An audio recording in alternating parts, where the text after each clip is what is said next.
दोस्तों नमस्कार। क्या आप भी ट्रिपल सी का फॉर्म भरना चाहते हैं तो इस वीडियो में आपको पूरी जानकारी मिलेगी। सबसे पहले तो आपको ऑफिशियल वेबसाइट पर आ जाना है। लिंक आपको डिस्क्रिप्शन में मिल जाएगा, वहां से डायरेक्ट आप इस वेबसाइट पर आ सकते हैं। इंटरफेस कुछ इस प्रकार से दिखेगा, आप देख सकते हैं। अगर आप ट्रिपल सी का फॉर्म भरते हैं तो सबसे पहले आपके मन में कन्फ्यूजन एक ही आती है कि आपका जो एग्जाम साइकिल होता है उसके बारे में आप समझ नहीं पाते हैं। तो एग्जाम आपका फॉर्म अप्लाई करने के 2 महीने बाद ही होता है। तो दोस्तों फॉर्म को कैसे भरेंगे, सबसे पहले ऑफिशियल वेबसाइट पर आ जाने के बाद इंटरफेस आप देख पाएंगे। नीचे थोड़ा सा आते हैं तो यहाँ पर आपको राइट साइड में अप्लाई ऑनलाइन का लिंक मिलता है, कर्सर के माध्यम से देखेंगे, इस पर क्लिक करेंगे। जैसे इस पर क्लिक करेंगे सभी कोर्सेस आपको देखने को मिल जाते हैं। ऊपर ही आपको इंफॉर्मेशन टेक्नोलॉजी के जितने भी कोर्स हैं देखने को मिल जाएंगे, और आईटी लिटरेसी प्रोग्राम के जो कोर्स हैं वो भी आप देख पाएंगे। तो आईटी लिटरेसी प्रोग्राम में आपको कोर्स ऑन कंप्यूटर कॉन्सेप्ट का भी ऑप्शन मिलता है। आपको फाइनली इस पर क्लिक करना है, कर्सर के माध्यम से देखेंगे। जैसे इस पर क्लिक करते हैं अब आपके सामने स्टेप बाय स्टेप इंस्ट्रक्शन यहाँ पर फॉर्म फिलिंग के आ जाएंगे, जो एग्जामिनेशन फॉर्म है। तो आप इंस्ट्रक्शन को रीड कर लेंगे और थोड़ा सा नीचे आते हैं तो यहाँ पर शेड्यूल भी आपको दे दिया जाता है। जो एग्जाम साइकिल होता है वो आप अच्छे से यहाँ पर देख सकते हैं कि एग्जामिनेशन का मंथ कौन सा होने वाला है, और यहाँ पर जो टेंटेटिव डेट है वो आप देख सकते हैं, और यहाँ पर जो लास्ट डेट है फॉर्म सबमिशन की वो भी देख सकते हैं, और आपका एग्जाम किस मंथ में होने वाला है जो साइकिल है वो भी आप यहाँ से अच्छे से देख सकते हैं। फिर थोड़ा सा स्क्रॉल करते हुए नीचे आएंगे, डिक्लेरेशन मिलेगा, इसको आई एक्सेप्ट कर लेंगे। उसके बाद में आई एग्री एंड एक्सेप्ट पर क्लिक करके प्रोसीड करेंगे। जैसे ही प्रोसीड करते हैं एग्जामिनेशन एप्लीकेशन फॉर्म आ जाएगा। कोर्स ऑन कंप्यूटर कॉन्सेप्ट का देख सकते हैं। सबसे पहले पंजीकरण के लिए विवरण आएगा, जिसमें आपको पूछा जाएगा कि पहले से कोई आपके पास क्या नीलेट से मिला हुआ यहाँ पर रेफरेंस नंबर या एनरोलमेंट नंबर है, तो यस करेंगे, नहीं तो नो कर लेंगे। अगर आपने इससे पहले कभी सीसीसी के लिए अप्लाई किया है तो यहाँ पर यस करके उसकी डिटेल देंगे, नहीं तो नो कर सकते हैं। अब आगे बढ़ेंगे तो यहाँ पर आवेदक का जो व्यक्तिगत विवरण होगा वो आपको देना होगा। जैसे ही पंजीकरण का विवरण कंप्लीट कर लेते हैं तो इसमें सबसे पहले आवेदक का पूरा नाम, जिसमें आपको टाइटल का सिलेक्शन करना है सबसे पहले। फिर आवेदक का पूरा नाम यहाँ पर एंटर करेंगे, जो भी क्वालिफिकेशन में आपके नाम है उसी के अकॉर्डिंग यहाँ पर आपको अपना नाम एंटर करना है। फिर यहाँ पर देखभाल कौन कर रहा है, माता या पिता, और उसके बाद में या फिर कोई संरक्षक है। तो माता पिता में सिलेक्शन कर लेने के बाद यहाँ पर पिताजी का नाम एंटर करेंगे। पिता का नाम वैसे ही एंटर करना है जैसा कि आपकी एजुकेशनल जो लीगल सर्टिफिकेट है उसी के अकॉर्डिंग यहाँ पर पिता और माता जी का नाम एंटर कर देना है। जेंडर आपको टाइटल के अकॉर्डिंग यहाँ पर ऑटोमेटिक सेलेक्ट हो जाएगा। डेट ऑफ बर्थ आपको एंटर कर देनी है। कैलेंडर के अकॉर्डिंग भी यहाँ पर आप चूज कर सकते हैं, या फिर नीचे आपको एग्जाम्पल दिया गया है इसके अकॉर्डिंग आप यहाँ पर फिल भी कर सकते हैं। अब थोड़ा सा नीचे आते हैं तो यहाँ पर कैटेगरी आपको मिल जाती है। तो कौन सी कैटेगरी से आप बिलोंग करते हैं आपको अपने अकॉर्डिंग कैटेगरी का सिलेक्शन कर लेना होता है। तो चलिए मैं यहाँ पर जनरल कैटेगरी से हूँ, सिलेक्शन कर लेता हूँ। फिर थोड़ा सा नीचे आएंगे स्क्रॉल करते हुए, नीचे आप देख पाएंगे कि अब आपका व्यवसाय क्या है। कैटेगरी के बाद आपको व्यवसाय अपना देना है, तो जो भी आपका व्यवसाय है वो देंगे, नहीं तो यहाँ पर अदर का ऑप्शन मिल जाता है, आप अदर का भी सिलेक्शन कर सकते हैं। अगर आप यहाँ पर दिव्यांगजन हैं तो यस करेंगे, नहीं तो नो कर सकते हैं। और EWS यानी कि आर्थिक रूप से कमजोर हैं, जनरल कैटेगरी से अगर आप फिल करते हैं तो यहाँ पर EWS भी आप दे सकते हैं। उसके बाद में आगे बढ़ेंगे तो आपको संपर्क विवरण देना है, यानी कि कॉन्टैक्ट डिटेल। तो यहाँ पर STD तो आपके पास होगा नहीं, यहाँ पर फाइनली आपको मोबाइल नंबर एंटर कर देना है और ईमेल आईडी आपको एंटर कर देना है। नीचे आपको डोमेन भी दिया जाएगा, इसी के अकॉर्डिंग आपको ईमेल आईडी देना है। अब यहाँ पर एड्रेस का डिटेल आ जाएगा। एड्रेस की डिटेल में लाइन 1, लाइन 2, लाइन 3, और यहाँ पर सिटी का नाम और स्टेट का नाम, फिर डिस्ट्रिक्ट और पिन कोड भी अपना एंटर करेंगे। ये सारा कुछ एंटर कर लेने के बाद अब थोड़ा सा नीचे आते हैं तो यहाँ पर एजुकेशनल क्वालिफिकेशन आ जाती है, जिसमें आपको हाईएस्ट क्वालिफिकेशन का सिलेक्शन करना है। तो यहाँ पर 10th पास में कर लेता हूँ, और जो पासिंग ईयर है वो यहाँ पर पासिंग ईयर दे देना है। उसके बाद में परीक्षा का जो विवरण है वो आप देंगे। तो यहाँ पर आप सबसे पहले यहाँ पर जो परीक्षा का विवरण में आता है इसी में आप गलती करते हैं। तो सबसे पहले अप्लाई करेंगे, किसके रूप में आवेदन किया जा रहा है, तो सबसे पहले डायरेक्ट यहाँ पर करेंगे। अगर आप इंस्टीट्यूट से करते हैं तो इंस्टीट्यूट का सिलेक्शन कर सकते हैं। कभी कभी डायरेक्ट आप करते हैं तो cycle not open can not apply आता है।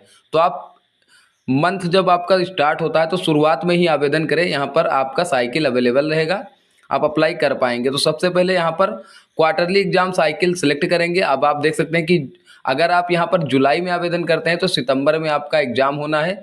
और एग्जाम सिटी के लिए आपको सबसे पहले स्टेट का सिलेक्शन करना है, फिर आपका जो एग्जाम सिटी नियरेस्ट है वो अपने अकॉर्डिंग एग्जाम सेंटर सेलेक्ट कर लेंगे। तो दोनों यहाँ पर मैंने परीक्षा केंद्र सेलेक्ट कर लिए हैं। अब नीचे आएंगे तो पहचान की सूचना देनी है, जिसमें आपको आधार कार्ड नंबर अपना यहाँ पर एंटर करना है और सेव आधार पर क्लिक करना है। कर्सर के माध्यम से देखते हुए जाएंगे, आधार कार्ड सेव हो जाएगा। अब आपको अपार आईडी बनानी है। तो दोस्तों अगर आपके पास अपार आईडी है तो अपार आईडी नंबर देंगे, नहीं है तो नीचे क्लिक हियर टू जनरेट अपार आईडी पर क्लिक करेंगे। तब आप देख सकते हैं कि एकेडमिक बैंक ऑफ क्रेडिट की वेबसाइट पर आएंगे, ऊपर ही लॉगिन रजिस्टर का लिंक मिलेगा, स्टूडेंट पर क्लिक कर देंगे। जैसे ही स्टूडेंट पर क्लिक करते हैं अब आप लॉगिन वाले पेज पर आ जाएंगे, यहाँ पर मेरी पहचान पोर्टल पे। अगर आपने डिजी लॉकर पे अकाउंट नहीं बनाया तो नीचे आपको न्यू यूजर का ऑप्शन मिलेगा, साइन अप पर क्लिक करेंगे। आप साइन अप कर पाएंगे तो सबसे पहले मोबाइल नंबर देंगे, जो भी आधार से लिंक मोबाइल नंबर है। जनरेट ओटीपी पर क्लिक करेंगे, ओटीपी यहाँ पर एंटर करेंगे। जैसे ही ओटीपी आ जाता है फिर वेरीफाई कर लेंगे। वेरीफाई कर लेने के बाद आइडेंटिटी टाइप में आधार कार्ड सेलेक्ट करेंगे, फिर आधार नंबर यहाँ पर एंटर कर देंगे। आधार नंबर एंटर कर लेने के बाद नीचे आपको अपना पूरा नाम एंटर करना है, जो कि आपके आधार कार्ड पर प्रिंटेड है।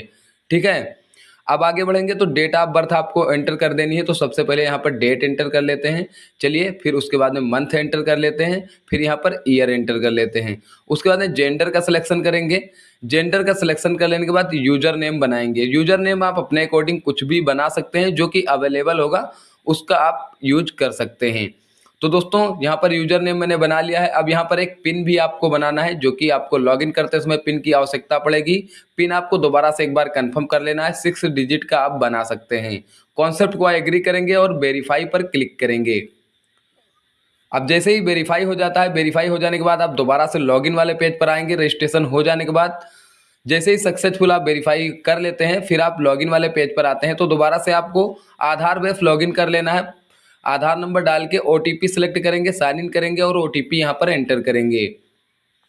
तो चलिए मेरा ओटीपी आ चुका है, डाल के साइन इन करेंगे। साइन इन कर लेने के बाद आप देख सकते हैं कि डिजी लॉकर से आपका जो डेटा है वो फेच होकर आ जाएगा। अब थोड़ा सा प्रोसेसिंग होगा और आप देख पाएंगे कि आपकी जो एकेडमिक की वेबसाइट है बैंक की, उस पर आप रिडायरेक्ट कर दिए जाएंगे। तो देख सकते हैं एकेडमिक बैंक ऑफ क्रेडिट की वेबसाइट पर आ चुके हैं। अपार आईडी संख्या भी आपको देखने को मिल गया है। राइट साइड में डाउनलोड अपार कार्ड पर क्लिक करके कार्ड को आप डाउनलोड भी कर सकते हैं। कार्ड आपका कुछ इस प्रकार से दिखेगा, आप देख सकते हैं। इसमें भी आपको अपार आईडी देखने को नंबर मिल जाता है। अब दोस्तों इस कार्ड के अनुसार जो भी नंबर है आपका अपार आईडी नंबर, वो नंबर यहाँ पर एंटर कर देंगे। आप अपने फॉर्म पर वापस आएंगे। नंबर जैसे ही आप एंटर कर देते हैं, अब आप थोड़ा सा नीचे देख पाएंगे कि यहाँ पर जो प्रोवाइडर है क्या उपस्थित है। तो यहाँ पर यस करेंगे, ट्रू।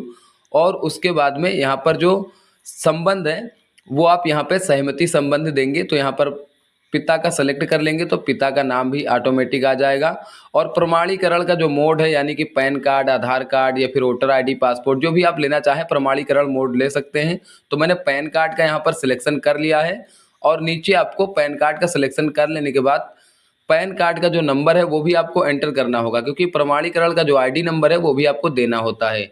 अब आगे बढ़ेंगे यहाँ पर तो डेट आपकी ऑटोमेटिक आ जाएगी, जो कॉन्सेप्ट का डेट एंड टाइम है। कॉन्सेप्ट का जो प्लेस है, यानी कि सहमति का जो स्थान है, वो आपको यहाँ पर अपने स्थान का नाम एंटर कर देना है। तो यहाँ पर रामा ऑनलाइन सेंटर से मैं कर रहा हूँ, एंटर कर लिया हूँ। कॉन्सेप्ट को दोबारा से आई एग्री करेंगे, यहाँ पर देखते हुए जाएंगे।